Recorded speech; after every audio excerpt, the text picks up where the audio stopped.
আসসালামু আলাইকুম। যে যেখান থেকে দেখছেন অসংখ্য ধন্যবাদ।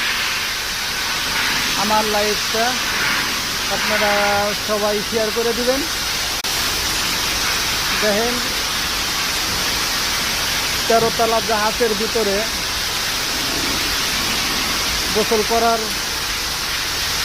গোসলখানা বানাইছে। দেখেন কত সুন্দর, পানি পুরুন থেকে পানি সব বোঝাই করা হয়েছে।